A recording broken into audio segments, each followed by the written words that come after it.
கோயிலுக்கு கோயில், எந்த ஒரு திருவிழா கூட்டம் ஆண்டுக்காண்டு கூடிக்கிட்டே போகுது. பக்தர்கள் நிரம்பி வழிகிறார்கள்.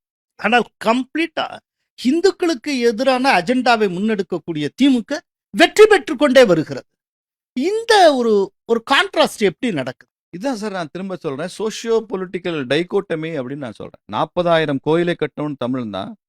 அந்த கோயிலை கொச்சைப்படுத்துறவனுக்கு வாக்களிக்கிறதும் தமிழன் தான். அப்போ இது ஒரு டைகோட்டமி. இந்த அரசியலுக்கும் இந்த ஆன்மீக உணர்வுக்கும் ஒரு தொடர்பு இருக்கு அப்படின்றது இவனுக்கு தெரியல. அந்த கான்சியஸ்னஸ் இன்னும் வரல. இவனுக்கு ஹிந்து பக்தி தான் இருக்கே தவிர ஹிந்து சக்தி அது மாறவில்லை. அதை மாற்றுகிற வேலையை தான் நாம செஞ்சுக்கிட்டு இருக்கோம். என்னைக்கு இந்து பக்தி இந்து சக்தியா மாறுதோ அடுத்த நாள் ஸ்டாலின் பாத யாத்திரை போவாரு, கனிமொழி அக்கா காவடி எடுப்பாங்க. இந்துவா ரியாக்ட் பண்ணதே இல்லை இது வரைக்கும் தமிழ்நாட்டில்.